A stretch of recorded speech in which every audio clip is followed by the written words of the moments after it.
up, you guys? Ross out here in Singapore. Thank you so much for joining me on the Night Owl podcast. As always, tons to discuss, lots and lots of ideas, tons of thoughts running through my mind at the moment, and obviously all of them are inspired by life around me. So whether it's conversations I'm having with friends, family, clients, it could be songs that came out, it could be new music, it could be old music, honestly. There's a lot that I haven't heard yet. It could be movies, series, um, specials. Y'all know already. I'm on this I'm on this Fresh Prince of Bel-Air reunion kick at the moment, and I swear this will be the last one. I'm not going to bore you guys to death with any more of this, but I've been so touched by this whole concept, and I love the fact that Will Smith is so humble and able to put aside all of his shortcomings over the years. I mean, he's not the person he was back in the day when he was, the original Fresh Prince and everything, when he was acting. Now he's grown so much, he's seen so much, he understands so much more life that I am blown away by how humble he is, and he's able to reach back and make amends, or at least apologize for his share in whatever happened. Like, I have no idea what happened until the reunion came out, but the fact that we all noticed, right? We all noticed a big difference when they changed out the original Aunt Viv for the new Aunt Viv. Not only was it very, very obvious, but we had no explanation of why or what happened. And I wasn't following at the time. I was young at the time. I wasn't following what happened, what the scandal was.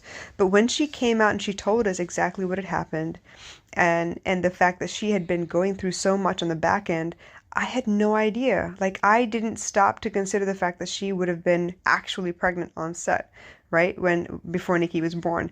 And I didn't stop to understand what exactly was going on until they revealed the fact that she was asked to leave, and there was no one that she felt comfortable enough confiding to be able to let people know that she was going through some things at the same time. So there was a lot of pride, there was a lot of hurt, there was a lot of miscommunication or no room for communication. And I thought, wow, for him to know what he knows and to do the reunion series and to make sure that everybody was included, had, enough representation or whatever, that was big, and it was right. It was the logical thing to do, obviously, but not everyone would have had the character enough to go back and make amends and make sure they mended fences in order for all of it to happen the best way possible. Now, for her to also be courageous enough to come out and be like, yeah, I was mad, I was pissed, I didn't understand, I couldn't figure out why, why things happened the way that they did, and I felt so out of place and unwelcome that I didn't feel safe enough to come out and say what was on my mind or what was going on with me, because obviously they came up as family. They lived and breathed the Fresh Prince of Bel-Air for I don't know how many years, and yes, it was a stellar performance by everybody, and honestly, she was Aunt Viv in every facet. Like, she was this strong African American woman. She was the strong leader in the house. She had her own battles that she taught us about as a mother of the house, but also, the role model for the women there, and the benchmark for the men, right? For whenever they were going to get a spouse or a girlfriend or whatever, they had a certain expectation because she said it. So it was amazing to me to be able to see both sides of that conversation, because up until then it was a speculation that she had an attitude or something and she was asked to leave. But to come to find out that she had been through a very abusive marriage while she was pregnant, only to come to a set where she didn't feel warm or comfortable or accepted. She felt like an outsider. So she felt like an outsider at home, she felt like an outsider at work, and she didn't know who to turn to. And for her to go through that and lose everything in the process because she didn't have space to be herself, to ask for help, to let people know what was going on. Because honestly, if she had been able to do that, I think things would have turned out differently. But we can't speculate now, it's all in the past. But now that she's able to tell a story, we're like, wow, seriously, we had no idea. And for Will Smith to admit the fact that he was just a kid and he was so afraid and he was so overwhelmed and paranoid that he was not going to be able to make the kind of impact he wanted to make because of her or whatever, he didn't understand what all was going on. And he couldn't see what was right in front of him because he had his own fears blocking his view. So it gives us a lot to consider when we're going through our own shit. the people around us, do their behaviors change? Do we notice that their behaviors change? And if they do we ask them about it? Do we check on them? Do we find out what else is going on? What can we do? How can we help? What can we possibly offer? Because I will tell you from my own experience, I feel better about offering help when I'm going through my own storm because it makes me feel useful. And a lot of times the answer that I'm looking for is delivered to me while I serve. But not everyone has that ability to see that. Not everyone's ready to be able to offer help because they are consumed sometimes. Sometimes the cross you bear is too big for you to see anything but the cross, and I get it.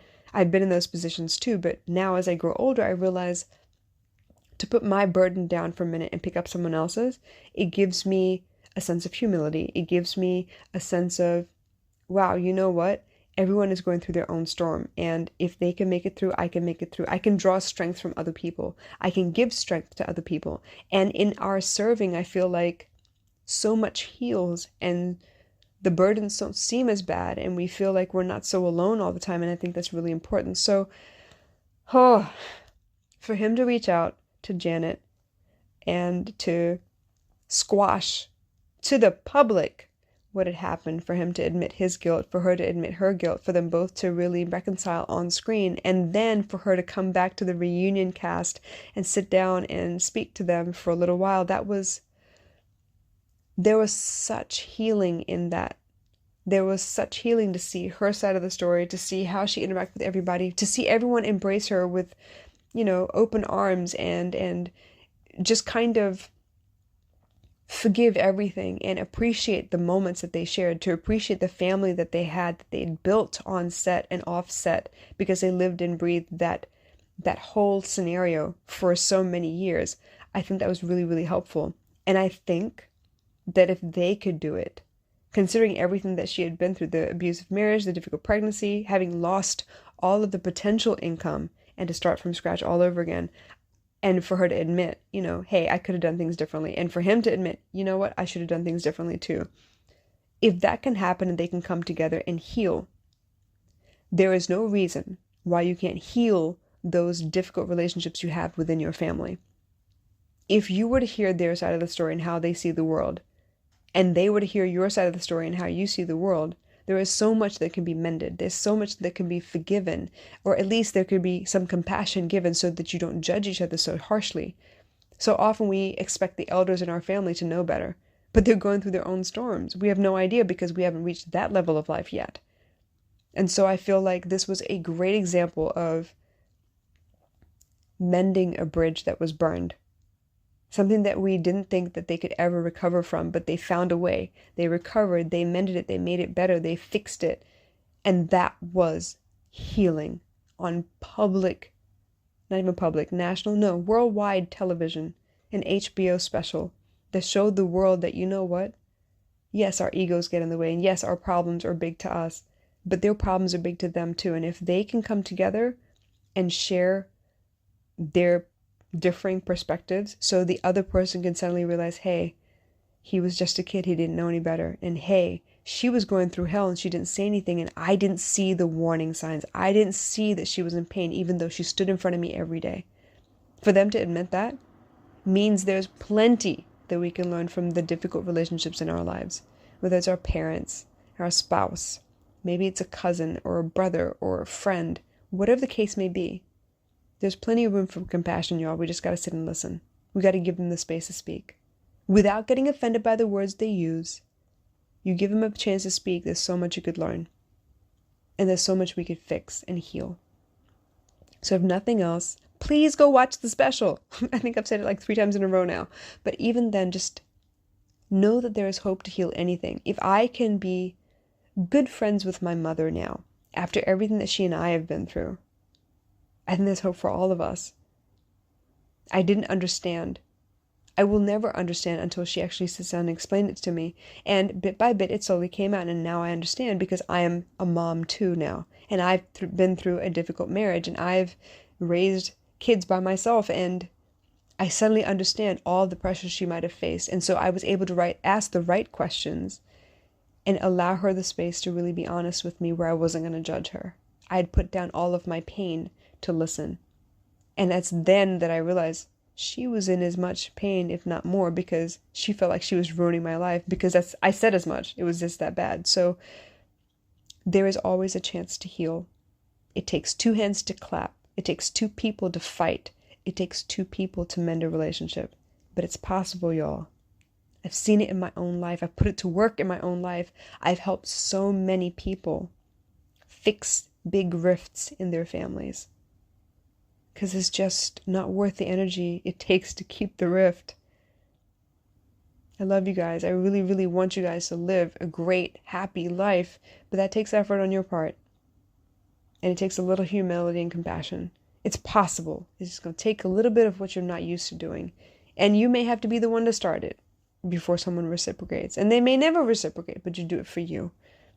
I'm telling you, it's worth the peace. All right, I'll catch you guys later. Bye.